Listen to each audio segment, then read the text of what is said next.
Hello, good evening, everyone. John Henry Soto here. Welcome to JHS Interviews.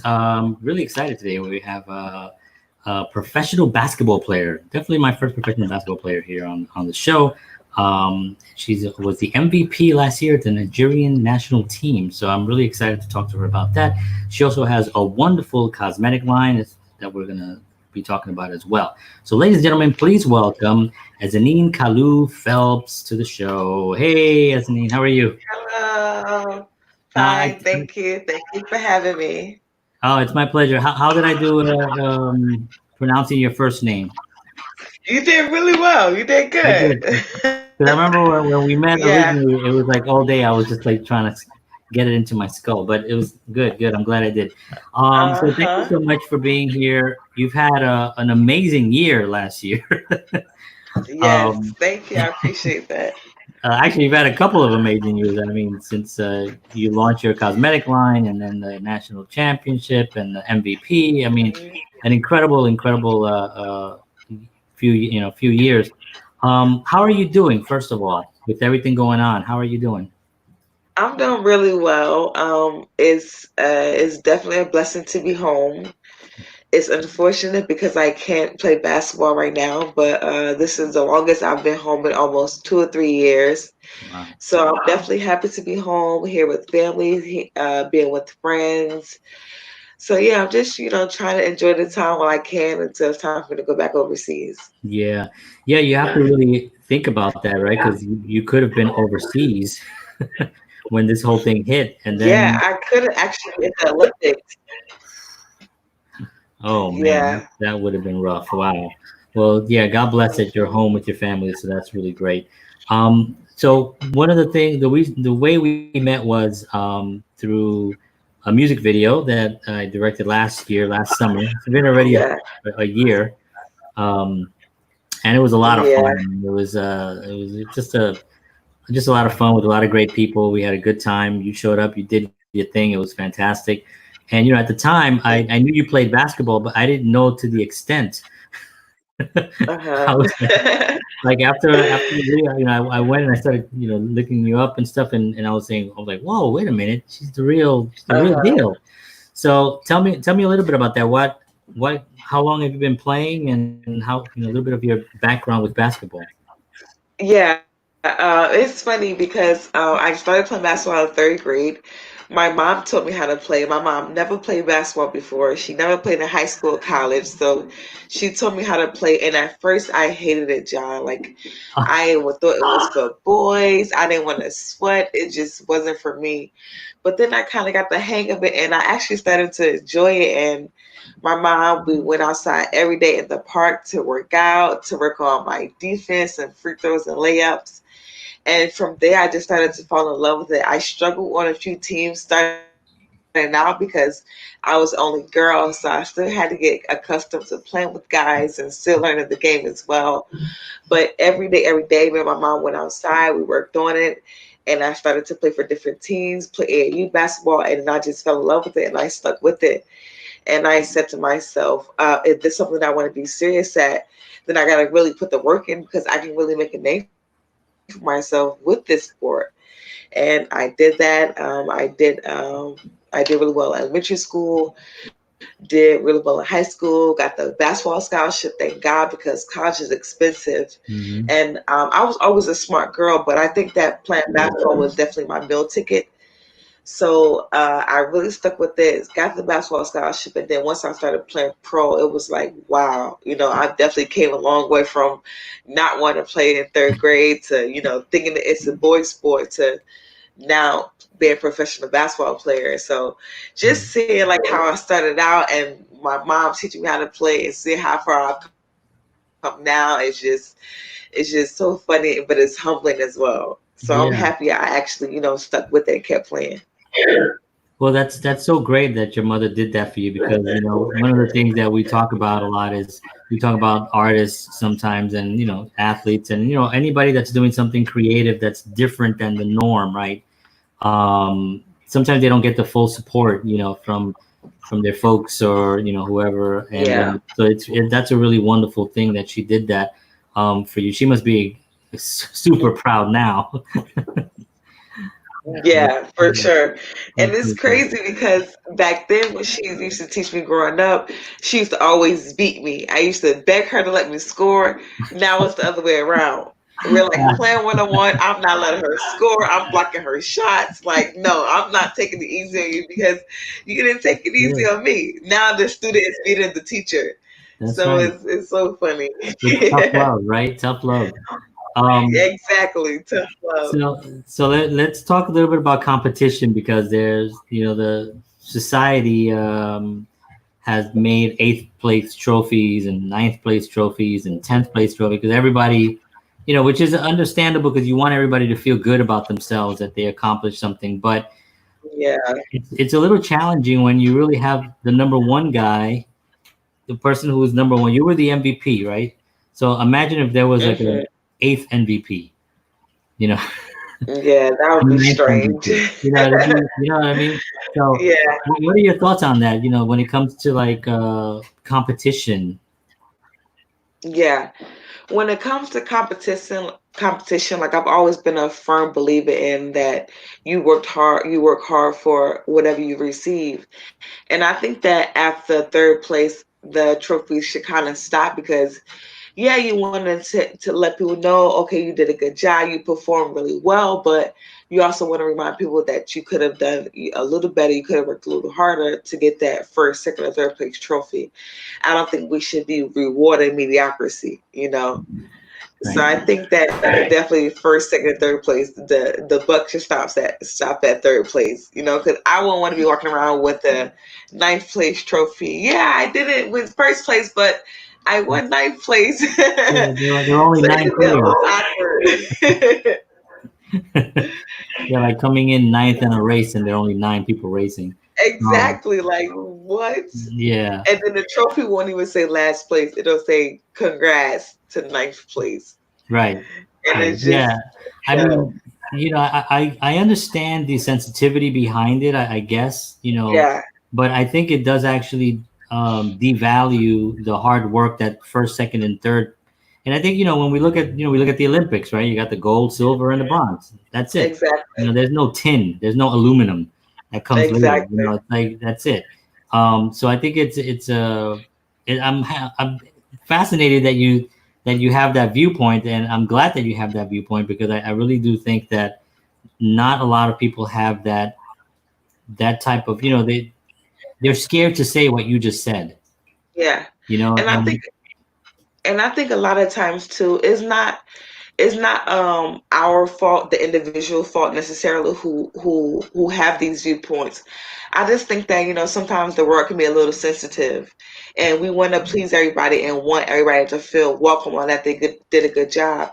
Yeah, they did a great job, but they shouldn't be rewarded for not, exceeding that maximum effort.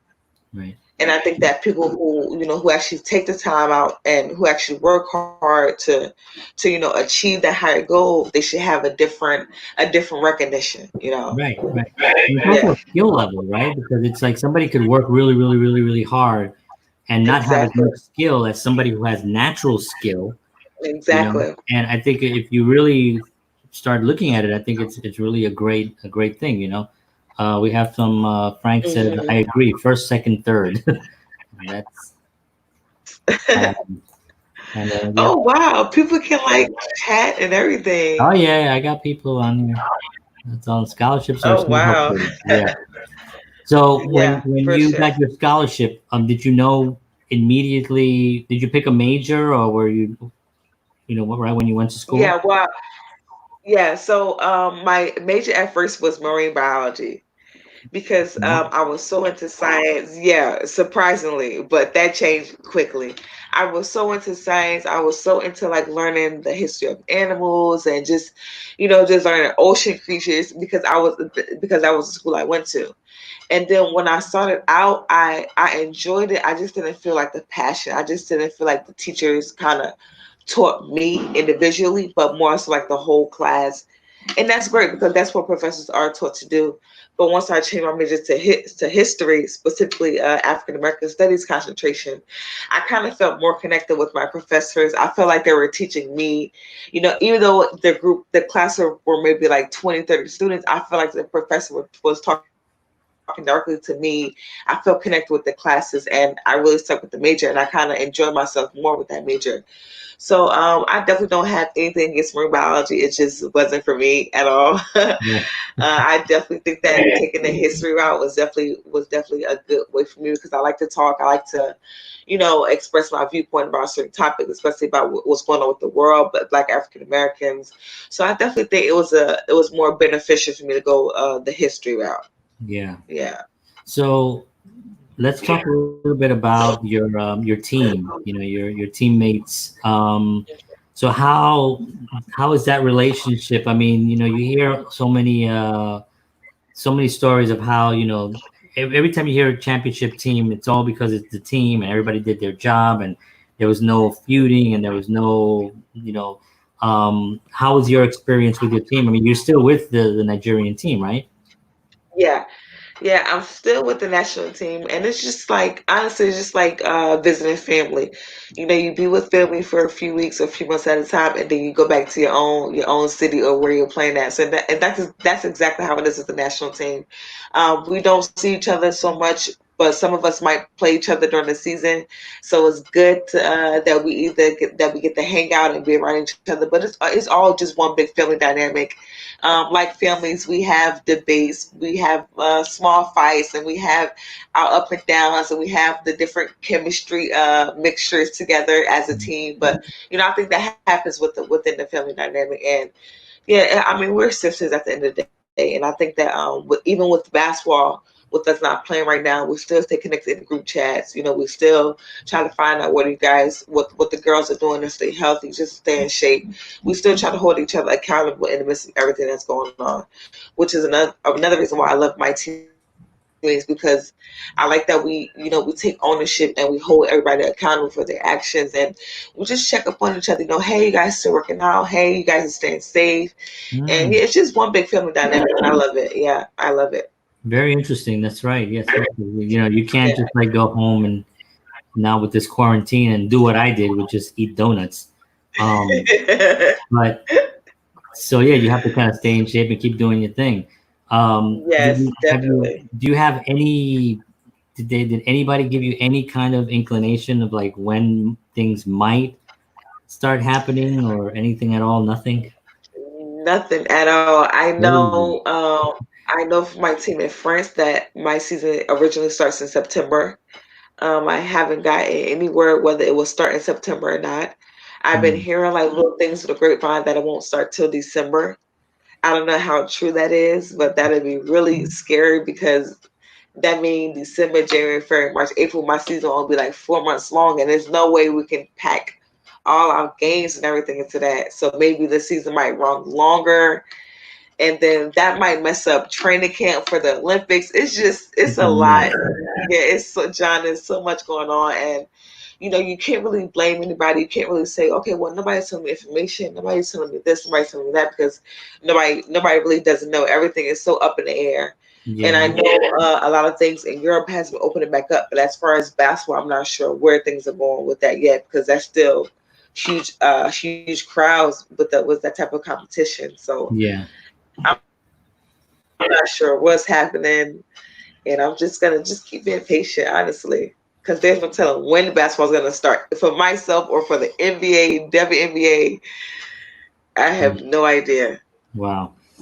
So what Yeah, yeah, that's I mean because it changes daily too, I mean it's like you don't even know what, and if you depending on what news source you're listening to, it's like on one side we're all gonna die and the other side we're okay. I'm like, I yes, have no idea. I don't know. I figure I just stay home uh-huh. for a The little safe bit. side. Yeah. So do you think that that basketball, because of the when the WBA came, it's a big deal, and do you think that that's going to be something that expands as time goes on, like as women's basketball getting, because it's gotten the respect now in the last, I would say in the last 4 or 5 years, um, than when it first came out, right? It was like, Yeah, stadiums were half empty. It was just like, but then they started picking up, and so I think my personal opinion is that it's actually going to grow now more after this pandemic situation, because I think people are taking more. I don't know. I think people are just more understanding of like competition in all different areas, as just not just the NBA, but just everything. Is that something that you're paying attention to? The end. Would you like to play in that league? Yeah, playing in WNBA has always been one of my goals. I've been fortunate enough to have the opportunity to play overseas, so I haven't really seen like me making it to the WNBA as like, oh my God, I haven't gotten there. I'm so disappointed. I haven't looked at it like that. Mm-hmm. But that's definitely somewhere where I want to play. If I had to choose where I want to play, I definitely want to play in New York, somewhere close to home where family and friends can come watch. But definitely to piggyback on what you said, I do think that with everything that's happening, that this will definitely bring more awareness and more support towards women's basketball. Um, we've gotten the support so far, but I feel like it's just not fully there yet. Right. And I wouldn't necessarily say that it's not because that that people don't support women's basketball. I just think that they find the NBA to be a little more exciting because you have the dunking and you have, the guys talking crap and you have, the different things going on. And I just think that, people and supporters and fans feel like women's basketball can't be that exciting, but it can. Right. Right. And I just think that when all this is over and when people actually take time to just watch a game or even go to a game and kind of feel the energy and just see the support and see that women's games could actually be exciting and fun to attend and fun to watch, I think that the support will definitely start rolling in. But yeah, that definitely has been one of my goals to play there. I'm definitely working every day towards that goal. I'm definitely being patient for that call. I was hoping to get it this summer after the Olympics, but unfortunately we don't have the Olympics this summer. But yeah, that's definitely has been one of my goals. That's awesome.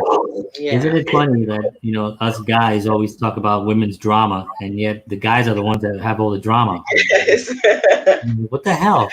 You guys can't get along. So Right, exactly. I think you did answer this. How do you feel about in the WNBA and NBA mix as far as women allowed in the NBA? Oh, hmm. I don't think that's a good idea. No. And I say that because not because guys are bigger and better.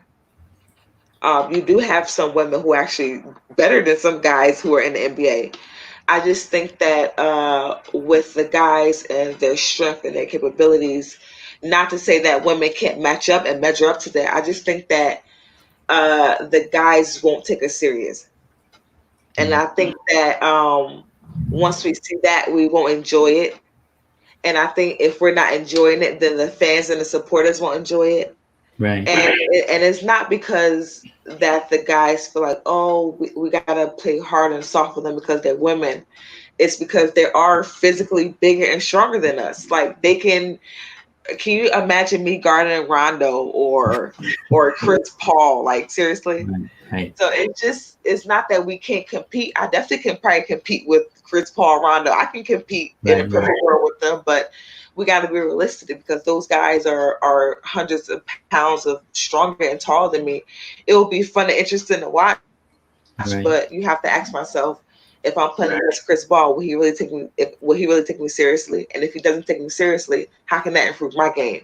Right. So I just think that us playing separate and having that competitive spirit against women, and the guys having that competitive spirit against the guys, it's a good dynamic. Yeah. Yeah. Yeah. It just seems, men and women are different, and Mhm. the abilities are equal when it comes to mental abilities and all that stuff. But I think when Yeah. it comes to physical things, I think it is something that people have to look at, and just Yeah. understand that you can't just because women power, you can't just. I don't think it's fair to even women, because you're right. I don't think it'll be fun to watch, because you don't know what's going on in the minds of all those guys that would now have to play, with somebody or against somebody. Talent wise, I agree that the talent is equal, but the physical Mhm. strength. I mean, if you look at a guy, it's like it's like me and my wife. My wife is like 5'10", I'm like short. So like I wouldn't try to guard my wife. No, I'm just kidding. Mhm. But I think you have to That'd really, be interesting to see. yeah, it has happened. But yeah, I think that we really have to respect the sport for what the sport is, and let it kind of like take its course and stuff. So that's awesome that you're. Oh, hold on one second. I got a little. But how about the All-Star game or an equal? You're really pushing on this.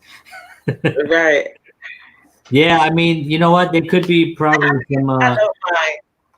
some That I don't mind. See something like that, like all-star games or like maybe shooting contests, that I don't mind. Stuff that actually can involve everybody enjoying themselves and have a good time, that I don't right. mind. You know, with the all-star games, nobody's really going hard, nobody's going serious. So I don't have to worry about, somebody dunking on my face. So, it's everybody's having a good time. So the all-star game, I'm definitely for the co-ed Mm, mix, the guys and women. I'm definitely for that shooting contest. But when it comes to like serious games and then the playoffs and finals, no way. yeah. No I'm way. surprised that that hasn't happened already, like an all-star game where they I can, know. I um, know like they have like different events and stuff where they have like different celebrities, women and guys come out and play, but I haven't seen them have like an actual WNBA NBA All-Star game. I haven't yeah, seen that yet. yeah. Um, what do you plan to do after basketball? And that's a hard Wow. one because you're right in the middle So of your career. So yeah, well, I sort of already have like my life planned out for like the next 3 or 4 years. My life never goes as planned, but for some reason I still keep making like a plan for myself. of course, But after basketball, I do see myself playing for like another 3, 4, 5, maybe 5 more years. After basketball, I definitely could see myself coaching. I definitely want to have my own AAU team or just something where I can give back to the community and the young girls who grew up watching me play or who want to play. So I could definitely see myself getting into coaching. I love writing, so I definitely can see myself probably putting out a couple books, whether yeah. it's about basketball or just like life in general. And something to do with cooking. I don't know if I'm going to have my own cooking show or restaurant, but something. I love food and I love coming up with different concepts of cooking. I already started working on a cookbook for overseas athletes. So I can definitely see myself doing something in the field of cooking. I don't know what exactly, but I know I'm going to have my hands in everything. Yeah, Yeah. it's such a sports is so interesting because when a lot of people retire, they're in their prime of their life, Mhm. as far as age wise is concerned, and Mhm. yet you're kind of starting something new, so that'd be fantastic. Um, Talk to me about role model that gets put on to every athlete and Yeah. everyone really, athletes mainly, I think, Mhm. for whatever reason. But there was a Charles Barkley. I heard him once say, really emphatically, he was like, "I ain't no role model. I'm no role model for nobody. I'm me." Mhm.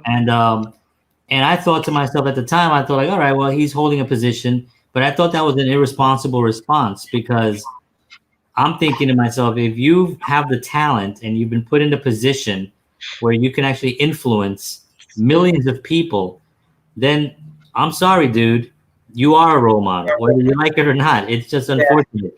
Your next bet is to just quit and walk away and then go hide somewhere, right? But it's just that's what happens. Does that put pressure on you where you have to kind of like, you know, should I don't know, not that you're wild, but I mean that you have to Yeah. like not say anything inappropriate or something? Um, it definitely, I want to say that it puts pressure on me. I'm just a little more mindful of the things I do, of the things I post, because I do know a lot of people follow me, a lot of young ladies who look up to me and who message me for advice sometimes, they follow me as well. So I do try to be mindful. I don't agree with Charles Barkley because I feel like everybody who's in that position where, they have a huge platform and they're able to, show people what they're doing and showcase what they're doing and let people know or remind people of the message that they're trying to send just in general. I think that once you reach that kind of platform, you consider a role model. I do consider myself to be a role model. Um, I don't know if I would say role model or maybe like inspiration sort of. And I say inspiration because, I could be a role model today and then tomorrow I could be somebody completely different. Mm-hmm. And I think that with inspirations, they don't really go away because you always remember that person who kind of like inspired you, or who had that kind of like change, or who said those few words to kind of like get you started or to get you going where you need to go towards your goal. So I definitely think that I'm an inspiration. So I just try to watch what I post, the things that I say, and I don't, I don't, I don't try to not be myself. Right. I do still enjoy myself. I do still post nice pictures, and I do still post what I'm doing on a daily basis. But I just try to be like mindful of the people that's watching because I don't want to send the wrong message. And it's not because someone put me in this platform. It's because like I've done I've done good in my career so far, and more people are watching. Mm-hmm. So it's my responsibility. But okay, now that people watching, I kind of like have to be a little more professional and just have poise and be humble. Right. Right. Yeah. Yeah. Maya Angelou, her famous quote, right, which was, I'm gonna paraphrase, but people don't remember what you said or what you did, but they'll always remember how you made them feel. And that's always stuck with me because it's so true. Like, how you make a person feel based on anything, smiling at them, waving at whatever it is such an important thing. And then, yeah, a role model, a motivating person, an inspiration, all those things really make such an impact on young people that are really trying to find themselves and trying to find a direction to go in. So when they see someone, I mean, I'm not a role model. I mean, I am a role model, but I suck at it. I try to be better. I try to, but I'm a weird guy, but I am, especially having kids and stuff. I want to make sure that, you know, when they get older, they don't be like, "Damn, Dad was like really a weirdo." Right. You know, That was out yeah, Dad, what's there. wrong with that? Why is he wearing that cowboy hat? He's from the South Bronx. What's wrong with him? But but I think it's a wonderful thing. Do you share the same values with a lot of your teammates? Like, do you guys all kind of talk about possibly doing something together where, like what you were just talking about, the team, the coaching? Do you guys have those kind of conversations? Yeah. One thing about my teammates, where what they take sisterhood to a whole another level. And I love it because whatever anybody is feeling, they always just come right out and say it.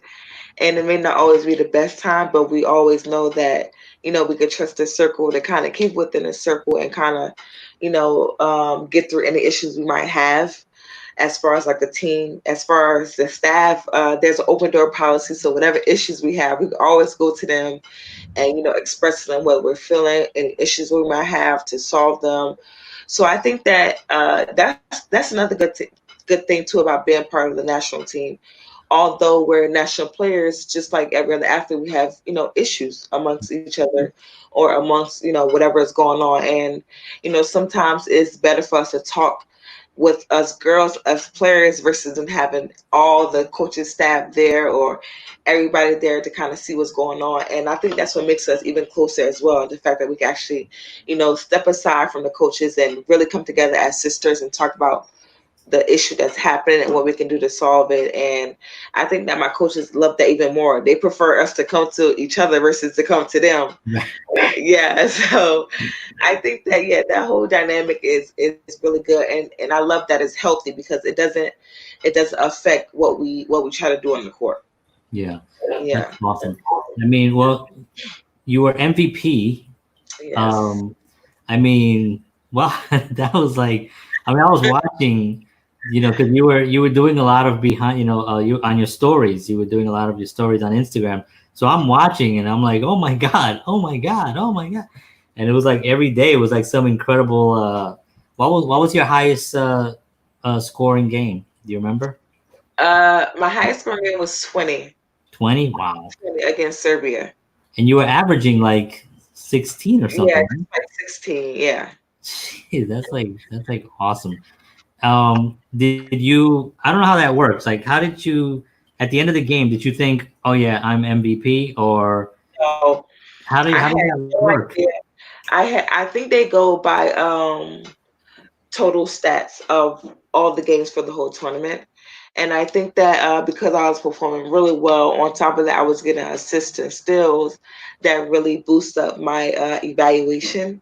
So when I got it, I was completely shocked. I knew I played well throughout the games, and I knew that could possibly that I would receive the award. But to actually hear my name to be called, that was like mind blown. I was super excited. Yeah, my teammates, they definitely had my back. I was in tears, and I'm a crybaby, John. So Right. I was like, boohoo crying, and yeah, that was big. That was So huge. amazing. I'm gonna Yeah. show a picture. Was this from that? Yes, it was. Yep. Nice, nice. Yeah. I was like, I gotta show this one. And this is I guess this is your team, right?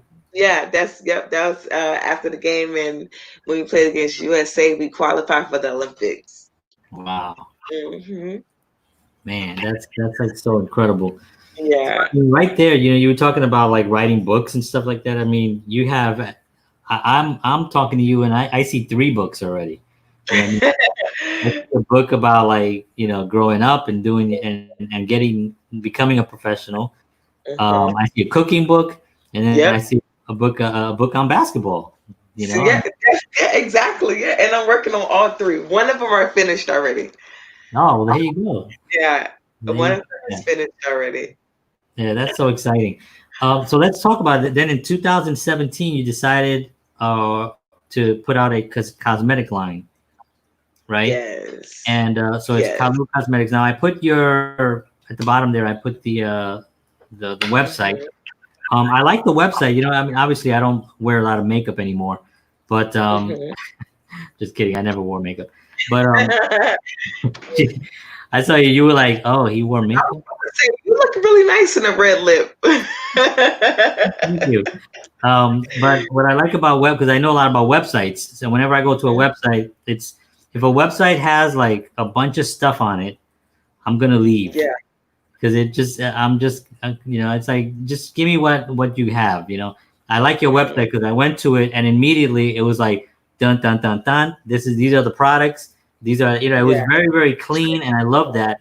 And it probably goes into the fact that your line is vegan. It's cruelty free line as well.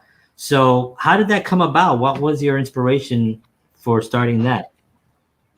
Well, for starters, I wanted to. I've always loved lipstick and makeup. I grew up in college. I didn't really know how to do makeup, but lipstick was definitely something I had down pat. I had literally every color. And once I started playing basketball, and once I started, to say, "Oh, I'm really good at basketball. What else am I good at?" I'm like, "Okay, well, lipstick." So I started to do research and kind of figure out how can I create my own lipstick, or how can I get something and put my brand on it.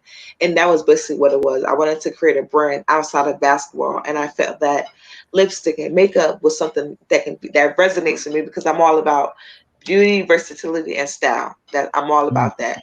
So I started the line Clue Cosmetics. I found a manufacturer, and I just really try to put a brand together that I can show people what I'm like on the court and off the court at the same time.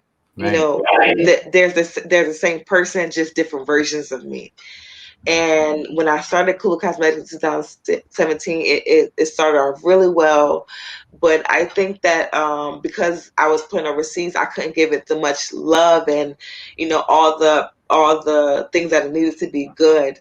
Mhm. And bring it to now with the COVID. Like I say, it's a blessing and a curse. With me being home, I was able to pump up my professionalism, my marketing, my website didn't look anything like that a few years ago, John. Mm. The Instagram looked a lot more professional. I kind of had time like really be home and be hands on with my brand and really show people, okay, this is the rebranding of Ezinne Kalu when I'm not playing basketball. And it's been going really well so far. I'm happy about it. Creating your own business is really like having a baby. You have to take care of it. You have to feed it. You have to put money back into it to make it better. And I love it. I enjoy it. It's definitely having slow days and good days. And like you said, it's cruelty free, vegan free. I was actually published in a magazine today, which was huge. It was called Boss Millennial, like which boss millennials to look out for. So that was really good exposure. So yeah, that's all I'm really trying to do. And another thing I want to say too, when I first started Kalu Cosmetics, I wanted to create a brand that was an extension of me, but I also wanted to find something where I could make money. And I didn't really know. I knew I wanted to have my own business. I just didn't know how far I wanted to take it. Mm. And then when I started to put, more research and more time and put more energy into it, I started to realize I don't gotta just do this for money. This is something that can be global, and it's Black owned. Look at Fenty Beauty.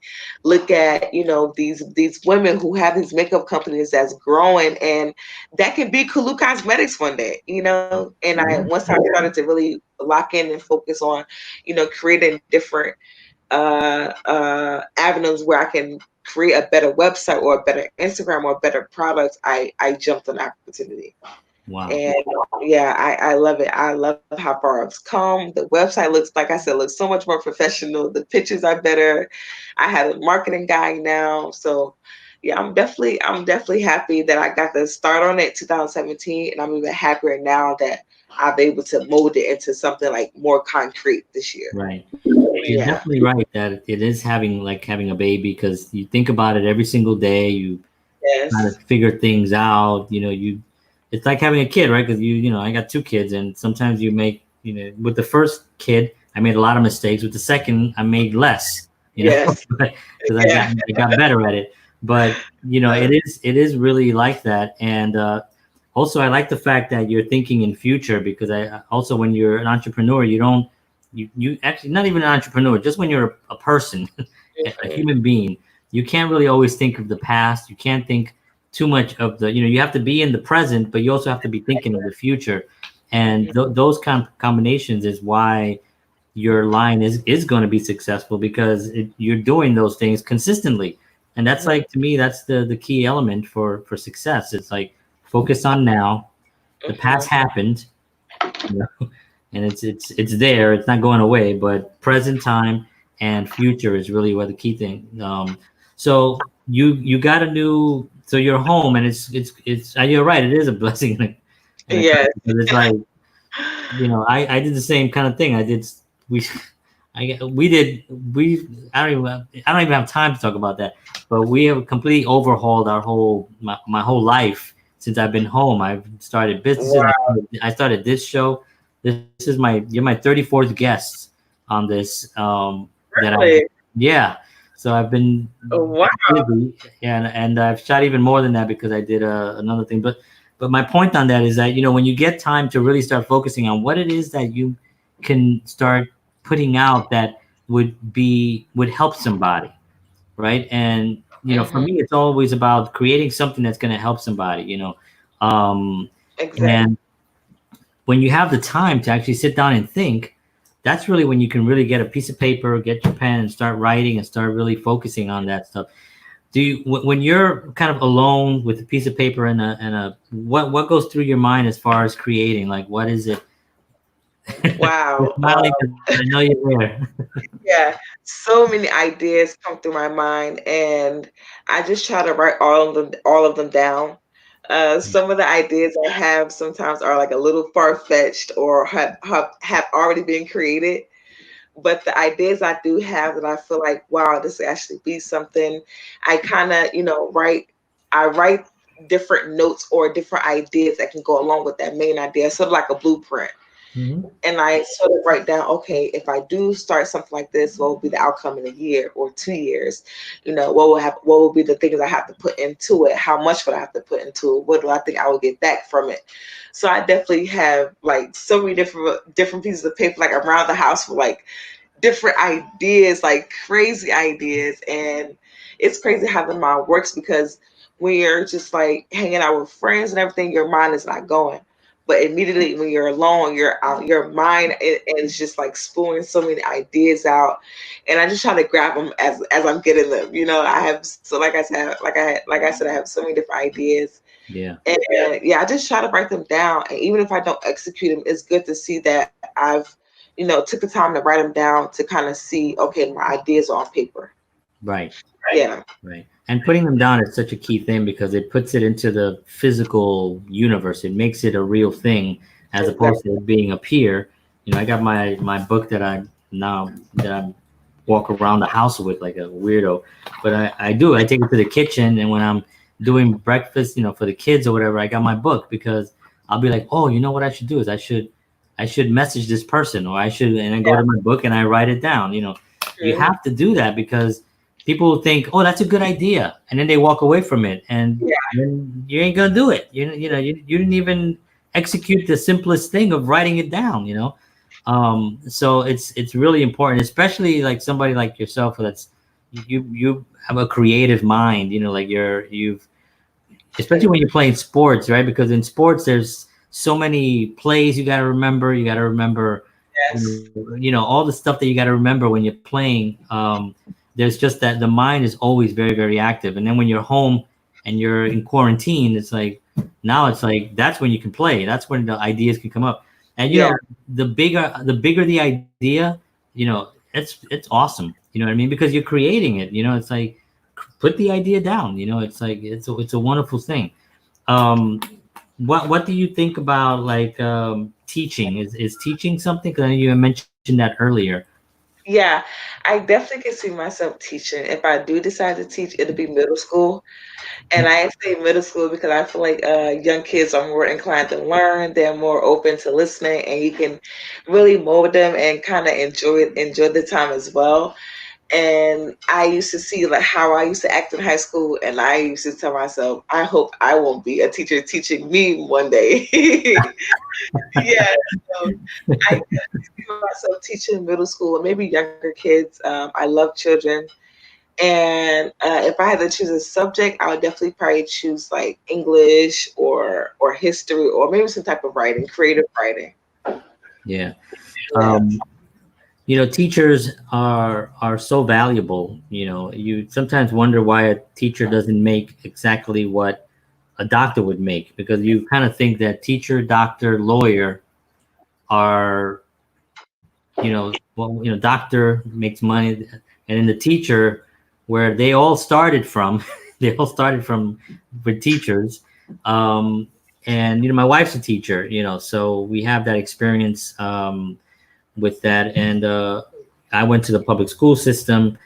Do with art and sports, how important do you think is art and sports to a school or to a student, even if they're not athletic or not, but the fact that it's there, do you think that's an important thing? Because we get cut every, Hmm. funding cut like every freaking year. Yeah, I definitely think it's important if you don't play a sport to have just some type of um I wouldn't say backup plan, because it's kind of hard to have a backup plan when you're in high school or even college. You don't really think about those things. But I do think that more money should be put into schools and education, period. There's so many things that I feel like we can offer to so many students, because you have so many kids that's so creative. And if we can put more funding into these communities or different programs where, the students can properly express themselves, I think it would be a lot easier. Yeah. Yeah. Honestly, it would even be a lot easier for some of the teachers to teach the students, because they will see that the students are enjoying themselves. Right. Yeah. Yeah. Yeah, I mean, economically, it's really tough because I mean, I grew up in the South Bronx, so my school was really, really rough. But Mhm. I remember a couple of years ago, I did a film workshop for kids in Inglewood, and it was a public school. You know, it was in Inglewood. But I walked into this school and I was like blown away. It was like a rich school. I was like, and they had Wow. every classroom had Everything. like they had all the classroom had like staplers and all a huge supply closet with all the paperwork in it. I mean, it was like a really, really well maintained public school. And I'm thinking to myself, well, why is that? If it's a public school, I understand that the town is what the money that the town gets goes to that school. But it just seems like it's never going to balance out. If you take a school from the Bronx, it's never going to have enough money to, Yeah. you know what I mean? It's never going to have enough money as a school in Inglewood, you know. So you're right. It's just extremely important, you know. Defund education. Somebody says. Frank says that's what they're doing. I think we Yeah. have to reform education. You know, it's that's the key factor is just to reform it and really support it because I think it's such a key factor of having a future for the whole planet. Yeah. I Um, agree. so let's get back to your line because I want to, you know, you also did some modeling, I believe, Yes. right? And Mhm. I saw you; those are your photos that are on the website, right? Yeah. Yeah, I mean, I was like, whoa. Let me see if I can actually share that. I'm gonna try to share it. I don't know if I can, because Okay. but let's see, because I was very, very impressed. Let's see. Let's see it. Oh, there it is. As like, So oh yeah, this is nice. yeah, look at that. StreamYard. This is like better than Zoom. Yeah. So this is fantastic. So you obviously went to a professional photographer, Yeah. and you were really, I mean, you had everything made perfectly. I mean, this is what you would see. Um, you know, this is what Revlon or one of these major Yeah. companies. Yeah, I don't know what's a good company because I'm like I said, I don't wear makeup anymore. But you Mhm. know, the quality is just really high end. You know, Yeah. so And the guy, the photographer, he's really good. His name on Instagram is 69.views. He's a young guy. He takes really good pictures. He did the editing and everything for me, which came out good. And I just did my website. Yeah, I did my wow. own website. Yeah. You did your own site? Wow. Yeah, See, I the did. reason I love it is because like when I go to products, right, Hmm. I see products. You know what I Yeah, mean? you don't Like, do nothing else. you know what I'm saying? Like it didn't take me to like what type of products, what kind of product, or give me, Hmm. you know, fill out this information here so we can better serve you. You know, I Hmm. was just like, you know, just show me the product. But yeah, so we have everything here. And Hmm. also the prices are very reasonable, I think. Very affordable. Yes. John, let me tell you, like you have a few websites and a few companies who do actually sell good affordable lipsticks. I'm not gonna knock that because they do. But you have other companies, one product is like $25, and then not to mention the shipping is probably like an extra $10. So I'm paying $30, almost $35 for one lipstick is just too much. So I kind of like stay in between, that the prices of my competitors, but also try to stay near my customers and I know my audience and what I know they want to spend. Yeah. And I think that $12 and $10 is definitely reasonable prices. And my shipping is only $5 everywhere except for out of the US. Okay. So yeah, it's very affordable and it's amazing quality. It's amazing quality. Yeah. That's so Yes. awesome. I mean, I love the site. So that's very, very cool. So I can see you also doing you know, talking, going to TV shows and talking about, I mean, you know, I'm sure you've already written all this down. It's crazy because I'm like so terrified of public speaking. Like interviews and stuff. Really? Yeah, interviews and stuff I can do. Like I can do all this all day. One-on-one interaction I can do. But if you like give me a mic and tell me to go on stage and talk to people, I will be like, Well, what do I say? What do I here, begin? yeah, here's the thing about that. One of the things that I've always heard about public speaking is that um, your subject, Hmm. right? Like the subject that they're not gonna get you up there so you can talk about, hockey, right? Yeah. You're gonna talk about only things that you know about, and I think that is like really the key factor that you have to remember as you're going up there and you're doing your to speak. One Hmm. thing, the subject that you're going to speak about because you live it. Yeah. Two, all those people that are out there don't live that life, so they're going to be educated by you. Hmm. Those two That's a things right there. You should just think with those two things when you hit the stage there, because all the rest of it is just non-existent nerves, right? Because why should you be nervous? Nobody's going to throw stuff at you, right? Nobody's going to boo you. They're there to see you, but they don't know something, and you have that information. So I think yeah, you would that's be true. fantastic. I think you would be Well, fantastic. I'm gonna add that to my checklist of things to do. Yes, absolutely. Can you post the site address? I want to share it. Cool. Thanks, Hmm. Frank. Actually, it's right there on the page. It's kalukosmetics.com. It's right there on this page at the bottom, right underneath. So yeah, so you're getting support. You're getting people. I definitely would support your ventures because I really believe in everything you're doing. I think you're really awesome. Got And some nice go lip gloss for your wife. yeah, well, I'm thinking that's what I was gonna go there. I definitely will pick up some stuff and maybe we'll do a little video on it, put it on Instagram, and I mean I won't Yeah. have it on, but my wife will have it on, and yeah, and we'll definitely support that. So tell me what do you have going on? Right now, obviously we're all quarantined. Have you been going out? Have you been planning on anything? Well, my birthday is next week, Oh, and nice! Happy birthday! on the 26th, I don't have anything planned right now. I have been outside a few times. I did go to a Juneteenth cookout yesterday, which was fun. Um, I have been outside as much as I shouldn't be.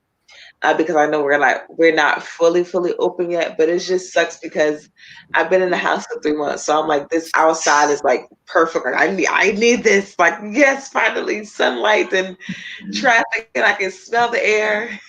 Yeah, yeah. But lately I've just been working out, trying to stay in shape, visiting family and friends. I don't leave out the house as much, so I binge watch on Netflix sometimes, some current shows that I'm watching. And yeah, that's about it, John. I don't really Yeah, do too much. yeah, For my Instagram, it looks like I do a lot, only like when I'm traveling, but other than that, I'm just probably in the house or working out or writing. yeah. You're focused. Yeah. That's what people don't realize, that creative people normally spend a lot of time at home creating stuff, and then when they go out, they show their life, and everybody thinks like, "Oh my God, you're so busy. You're doing Yeah, so much stuff. How do you do it all?" And you're thinking to yourself, "Well, I am, but I spend so much time at home planning all that. yeah, It looks like a lot more. It is hard exactly. work, but it's not. I think people just make excuses and don't want to do that level of commitment to themselves. I think.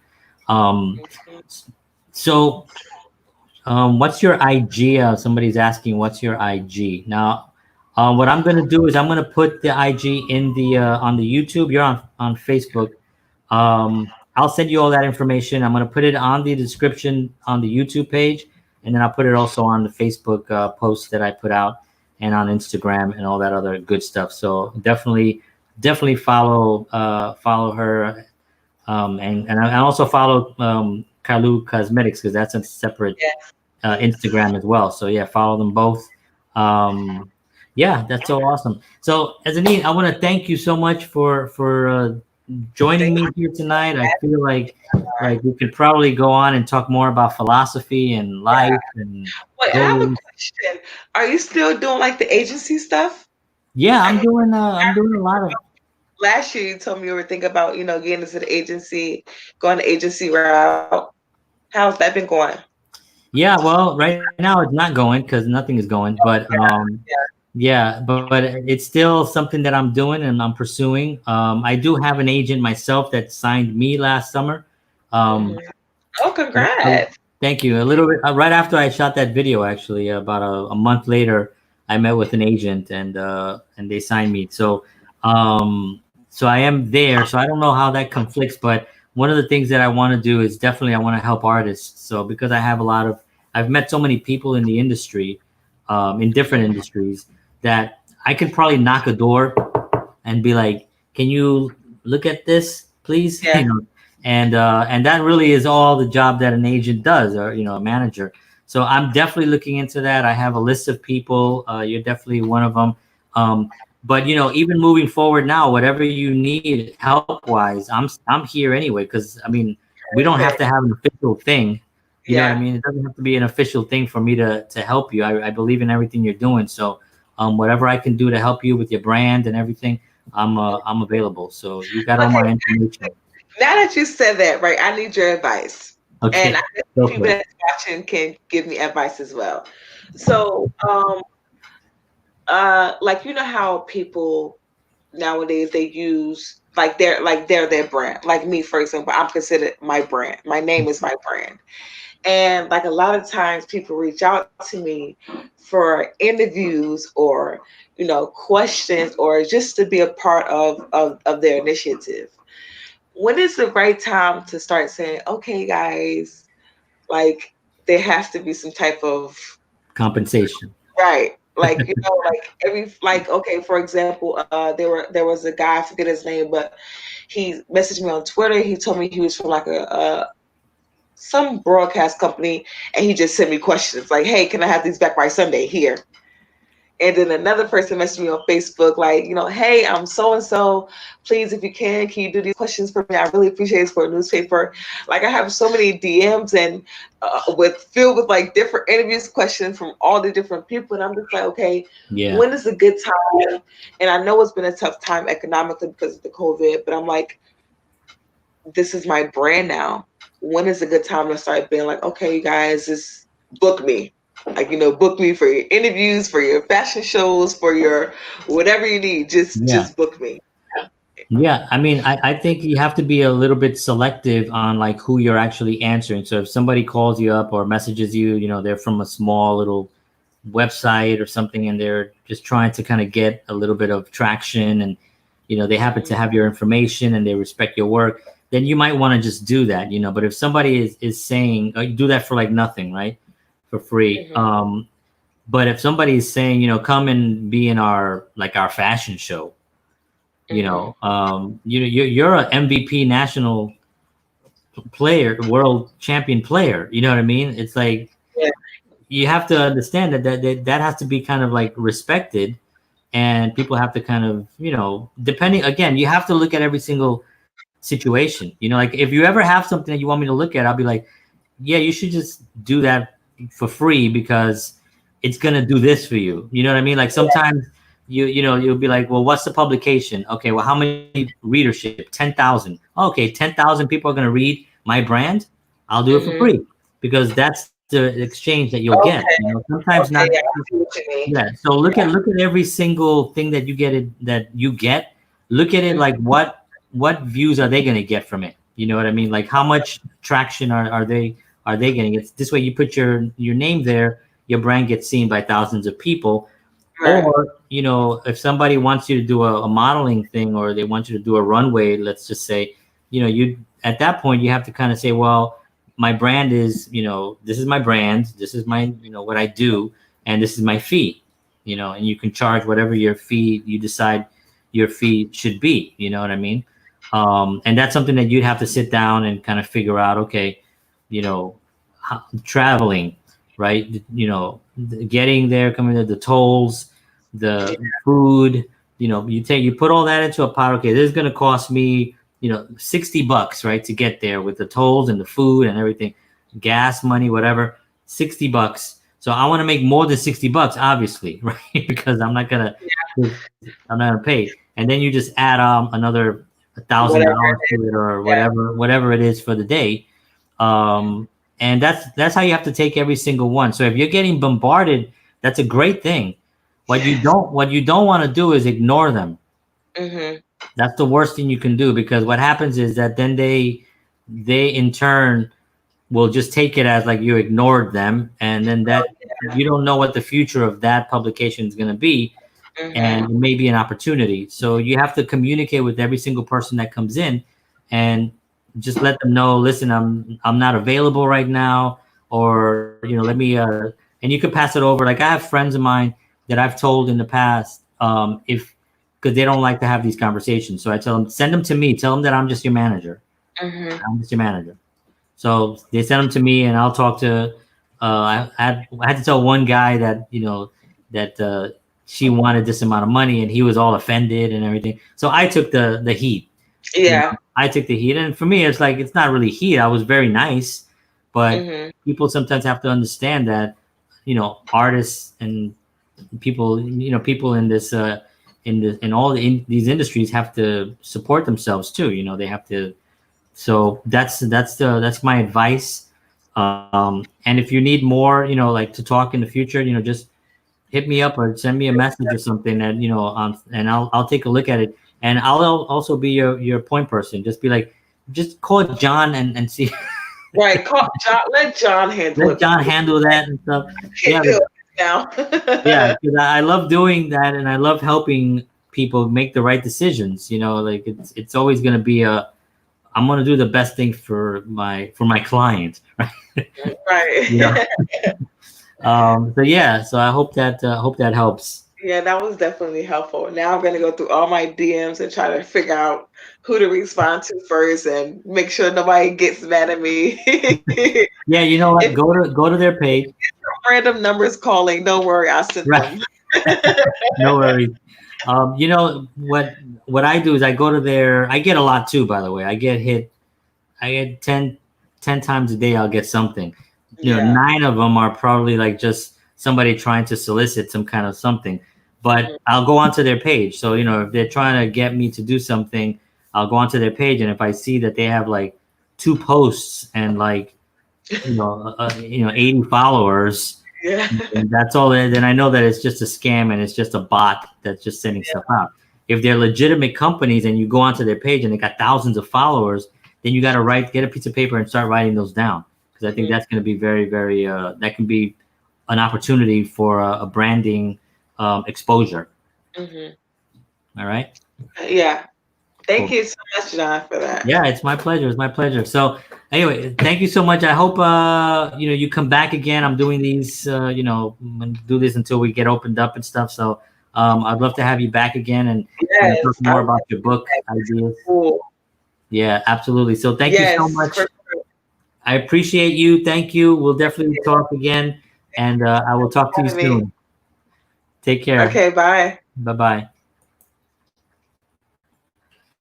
All right. So that was Ezinne Kalu-Phelps, and she was just fantastic. And just it's great to see a young person just have so much energy and have their head in the right place, where they know that they're making decisions that are going to affect their future, and those decisions, they listen. The way she was just asking me something, a lot of people don't like to listen. They like to think that they know what they're doing, and they'll be like, yeah, no, I got it. No, I know what I'm doing. And yet they're making mistakes after mistake after mistake. And she's willing to ask a question. And even though I'm interviewing her, she's asking me a question. And I love that, because it just shows that she's her integrity, and she's really committed, and she's focused. So anyway, thank you, Ezinne, for being on. I appreciate it. If you like these shows, if you like what I'm doing, please like, subscribe, hit the little bell, share it. And I'll do it. I'll keep doing it. Stay tuned to not tomorrow. Actually, yeah, tomorrow I have my show, which is From Ghetto to Mellow and Back. And that's going to be here as well at 9:30 live on all these platforms. and that'll be me spewing some stuff about growing up in the Bronx and current state of our lives and current state of the world as well. I get a little bit more jazzed up about what's happening in the world. Not too political, just about hope, love, and peace. All right, folks, thank you so much. Have a wonderful night. God bless you all, and I'll see you all tomorrow night. Peace.